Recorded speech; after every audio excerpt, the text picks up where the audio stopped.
오늘은 부르심의 사명이라는 제목으로 이사야 6장의 말씀을 함께 나누도록 하겠습니다. 이사야 6장은 그 시작부터 우시야 왕이 죽던 해에 이사야 선지자가 본 하나님의 계시와 또 그 말씀에 관한 이야기입니다. 여기서 우시야 왕이 죽던 그 해라는 것이 매우 중요한 지침을 전해주고 있습니다. 왜냐하면 그 왕이 어떤 왕인가, 또 그 왕이 다스리고 있을 때 유다는 어떤 상황이었는가를 알면 이사야 선지자가 전한 그 예언의 메시지가 어떤 의미를 지니고 있는지도 더 분명히 드러나기 때문입니다. 우시야 왕에 대해서는 열왕기하 15장과 역대하 26장을 보면 자세하게 그 내용이 나와 있습니다. 우시야는 남유다의 10번째 왕입니다. 그런데 16세에 매우 이른 나이에 왕위에 올라서 무려 52년 동안이나 나라를 다스렸습니다. 이 우시야라고 하는 이름은 여호와는 나의 힘이라는 뜻입니다.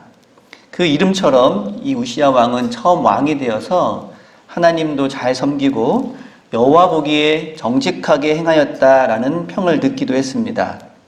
뿐만 아니라 정치적으로, 경제적으로 또 여러 가지 면에서 탁월한 능력을 발휘해서 나라를 잘 다스리고 또 영토도 넓히고 또 부유하고 부강한 나라로 유다를 이끌어 갔습니다.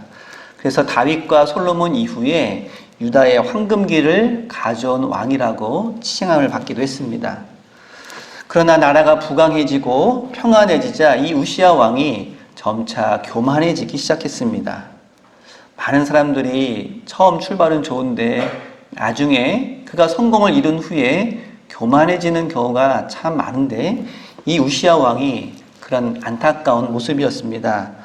한 번은 제사장에게만 허락된 그 분향하는 일을 이 우시야 왕이 하려고 했고 제사장들이 그것을 말리기 시작했습니다. 그런데 이 우시야 왕은 자신을 만류하는 제사장들에게 그만 화를 내고 말았습니다. 그리고 그 일로 인해서 하나님의 진노를 입어 그는 나병에 걸리고 말았습니다. 그 이후 우시야는 정치 일선에서 물러나서 죽을 때까지 별궁에서 홀로 쓸쓸하게 지내는 그러한 신세가 되었고 결국은 그렇게 생을 마감하고 말았습니다.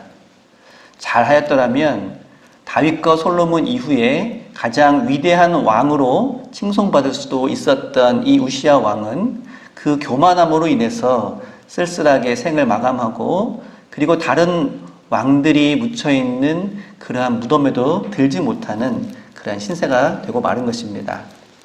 이런 우시야 왕의 그러한 치세 아래에 있던 유다 백성들은 말년의 우시야 왕처럼 안정과 풍요로움에 취해서 교만과 우상숭배에 빠져들고 말았습니다. 열왕기하 15장 4절에서는 당시 백성들이 산당에서 제사를 드리고 분향했다라고 전하고 있습니다. 이는 하나님을 섬기는 일과 우상숭배가 혼재되어 있음을 보여주는 모습입니다. 그러면서도 그 당시 백성들은 스스로 하나님을 잘 섬기고 있다고 착각에 빠져 있었습니다. 제사도 잘 지내고 절기도 잘 지키고 그리고 재물도 풍성하게 드리고 있었기 때문입니다. 하지만 정작 그들은 하나님의 말씀과 뜻에는 별로 관심이 없었습니다. 이사야 6장 5절에 보면 그들을 가리켜 입술이 부정한 백성이라고 하는 말이 나옵니다. 이에 대해서는 29장 13절에서도 부연 설명을 하고 있는데 입술로는 하나님을 섬긴다고 하면서 그 마음은 떠난 백성이다 이렇게 말하고 있습니다. 한마디로 말하자면 입만 살아있는 신앙이었다 이렇게 말할 수 있습니다. 오늘날도 많은 사람들이 그 마음속 깊이 하나님을 섬기고 그 뜻대로 살아가기보다는 겉으로만 드러난 모습만 교인으로 살아가는 그런 안타까운 모습도 많이 있습니다. 어쩌면 우리 자신도 입만 살아있는 신앙은 아닌가 그렇게 반성하고 되돌아볼 때도 많이 있음을 고백합니다. 또 6장 10절의 표현에 따르면 그 백성들은 하나님의 말씀에 대해서 마음이 둔하고 귀가 막히고 눈을 감은 상태였습니다. 이는 하나님의 뜻에 반하는 그러한 죄악을 흔히 저지르면서도 아무런 신앙적인 갈등조차 느끼지 못하는 영적으로 무감각한 모습이라고 할 수 있습니다. 이처럼 그 당시 유대 백성들은 물질적으로는 풍요롭고 그리고 외교적으로는 든든한 그러한 상황 속에 있었지만 영적으로는 황폐화된 그런 상황이었다. 이렇게 볼 수 있을 것입니다. 이런 상황에서 이사야가 부르심을 받은 장면이 오늘 이사야 6장에 등장하고 있습니다. 그런데 이 이사야가 들은 사명의 내용이 우리가 흔히 알고 있는 것과는 조금 달라서 의아스러운 그런 모습이 있습니다. 보통 이사야의 소명 기사를 읽을 때는 8절에 나와 있는 주여 내가 여기 있나이다 나를 보내소서라는 말을 강조하면서 기꺼이 사명을 감당하는 이 이사야의 모습을 칭찬하곤 합니다. 우리도 이사야처럼 하나님께서 주신 사명을 기꺼이 받아야 된다라는 것을 강조하곤 합니다. 그런데 그 뒤에 이어지는 9절과 10절을 보면 그 이사야가 받은 사명의 내용이 쉽게 이해가 되지를 않습니다. 보통 예언자에게 주어지는 사명은 백성들에게 하나님의 말씀을 전해서 그들이 깨닫고 회개하여 하나님께 돌아오게 하라는 그런 내용입니다. 그런데 이사야가 받은 백성은 백성들이 이 선지자가 전한 말씀을 듣고 다시 돌아와 고침을 받을 수 없도록 그 마음을 둔하게 하고 그 귀가 막히고 또 눈이 감기게 하라는 그런 반대되는 내용이었습니다. 이 명령을 우리가 어떻게 이해해야 할까요? 이것은 선지자가 백성들에게 전한 메시지의 내용이라기보다는 그 메시지를 듣고 있는 백성들의 상태를 가리키고 있는 것입니다. 다시 말하자면 아무리 하나님의 말씀을 전해도 그 백성들은 깨닫지 못하고 알지 못할 것이라는 것을 역설적으로 말하고 있는 것입니다. 이와 비슷하게 예레미야 7장에서도 그 백성들을 가리켜 마음이 강팍하고 목이 곧은 백성이라고 말하고 있습니다. 회복 불가능한 죄악으로 가득한 백성들을 표현하고 있는 것입니다.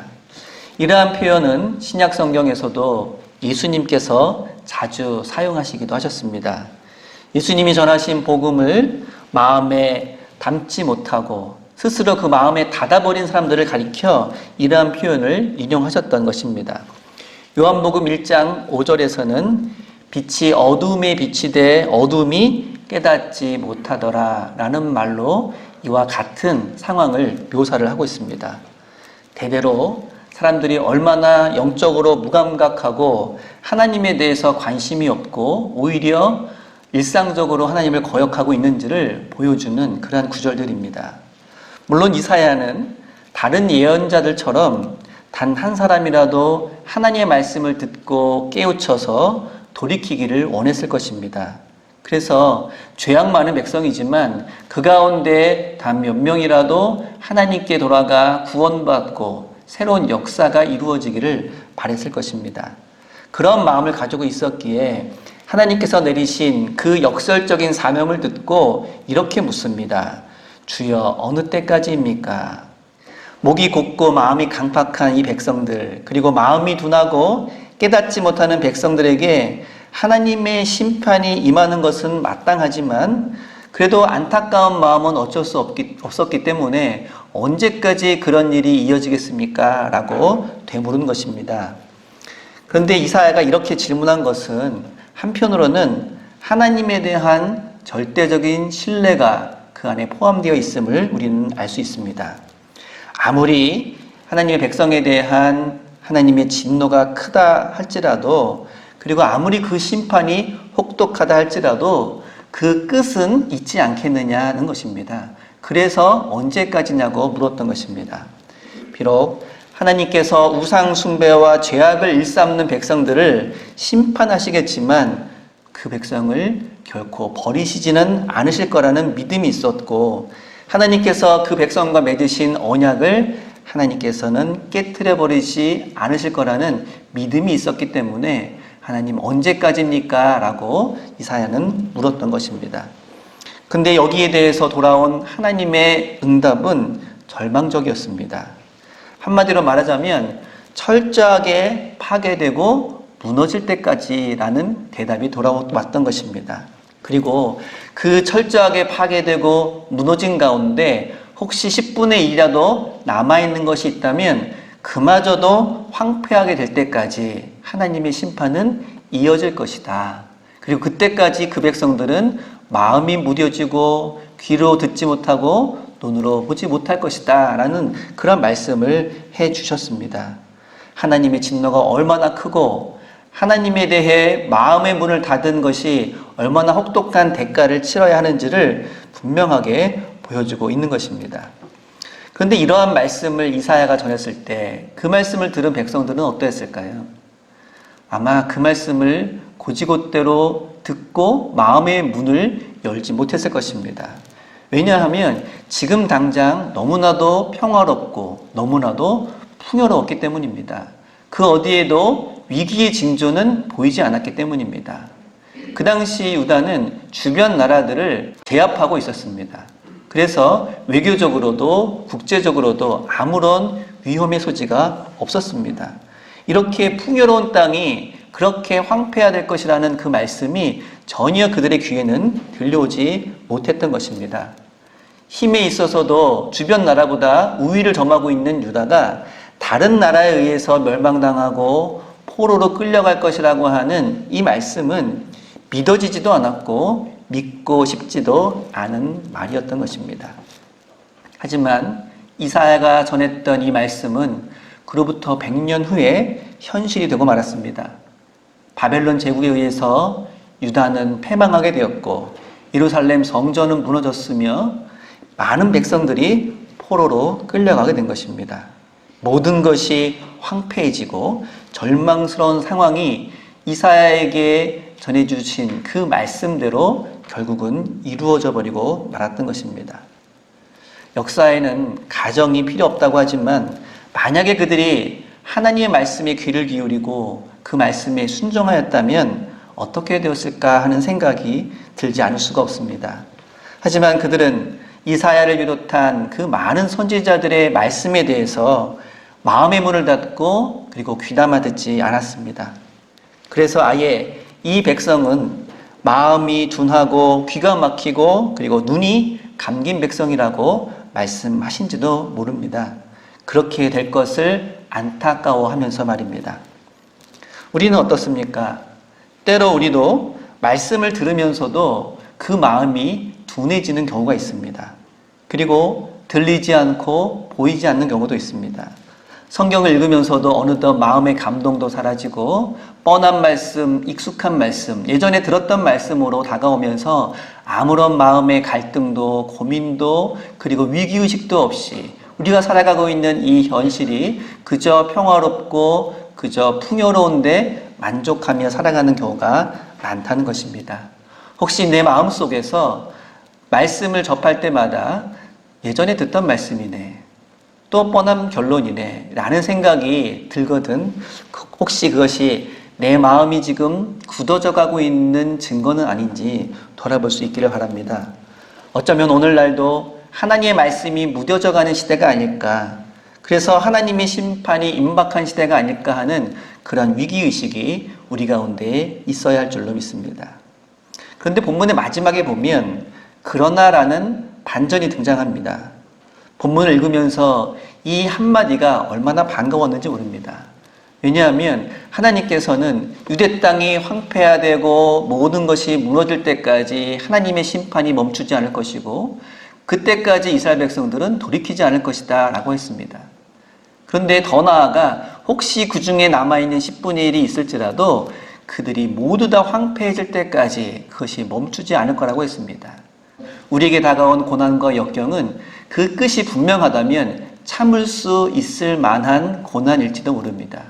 하지만 더 두렵고 더 떨리는 것은 언제 끝날지 모르는 고난 앞에 섰을 때, 그 끝을 알 수 없는 역경을 맞이하게 됐을 때 우리의 두려움이 더 커지는지도 모릅니다. 그러한 면에서 이 13절에 나오는 그러나라고 하는 한마디는 우리에게 커다란 희망을 안겨주고 있습니다.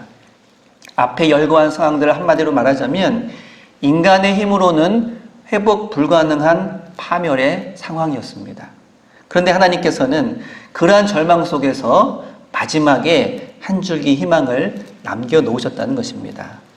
13절에 그러나 그 그루터기는 남아있는 것 같이 거룩한 씨가 이 땅에 그루터기니라 라는 말씀을 하고 이 6장이 마쳐집니다.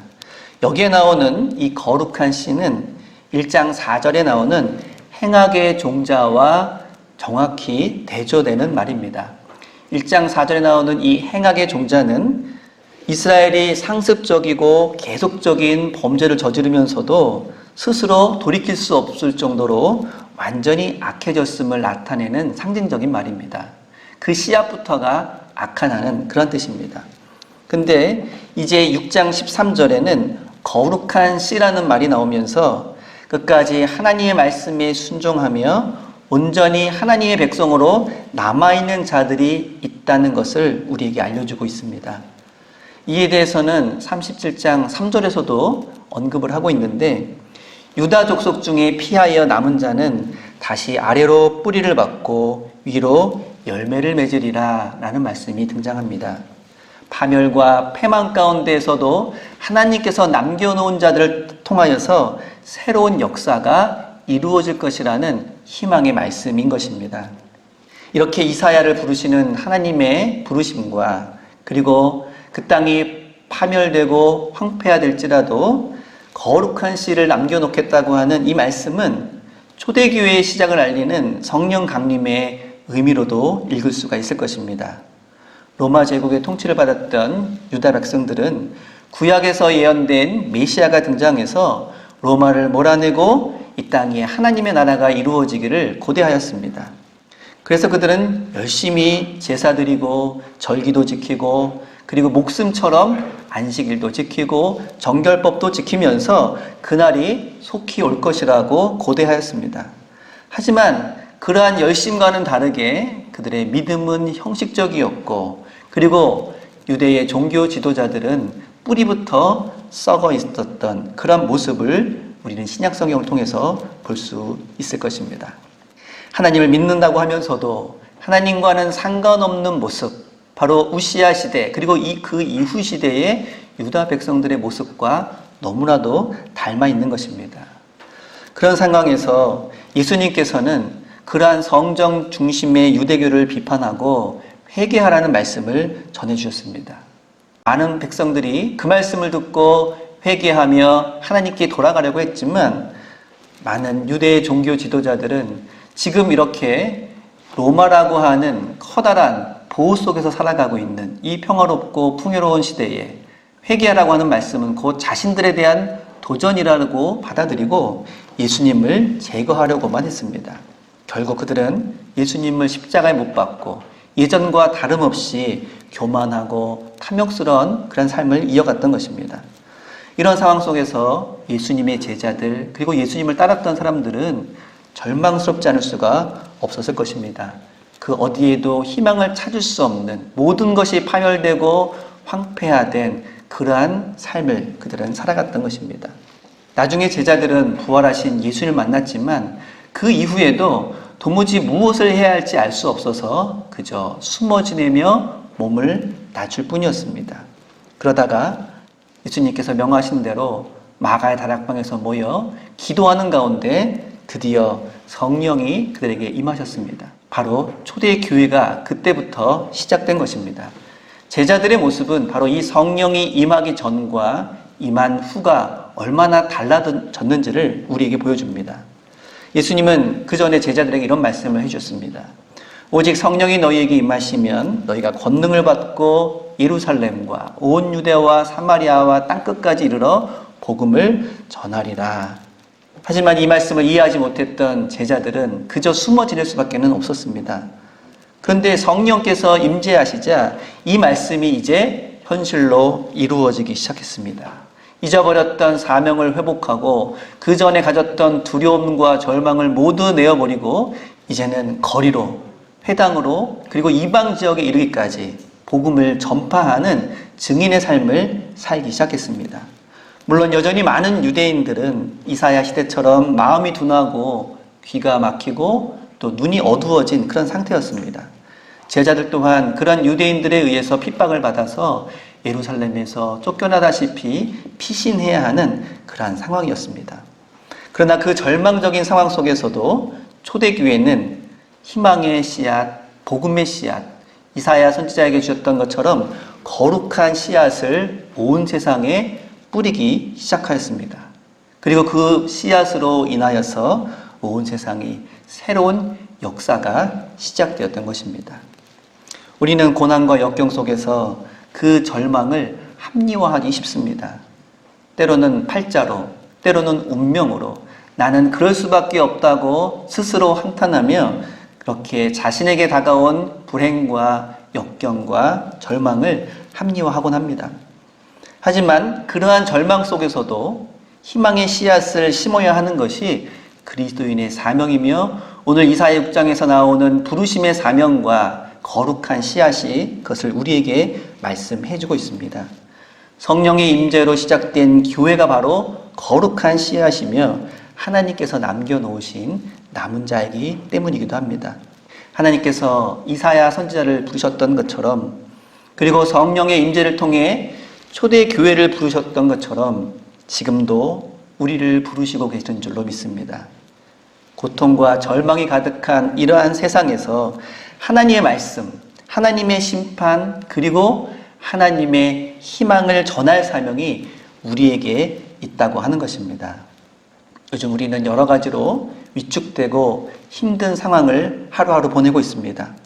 이러한 어려움이 우리의 나약함과 우리의 무기력함을 변명하는 변명거리가 되는 것이 아니라 오히려 그러한 고통과 절망 속에서 새로운 역사를 시작하시는 하나님의 놀라운 섭리가 그 안에 있음을 깨닫고 그 부르심에 응답해야 한다는 것입니다. 오늘날 우리가 경험하고 있는 이 어려운 상황 속에서도 하나님께서는 또 다른 사명을 우리에게 허락하시고 또 다른 역사를 우리를 통해 이루어 가실 줄로 믿습니다. 그 부르심에 응답하며 그 거룩한 일에 함께하는 우리 모두가 될 수 있기를 기도합니다. 기도하겠습니다.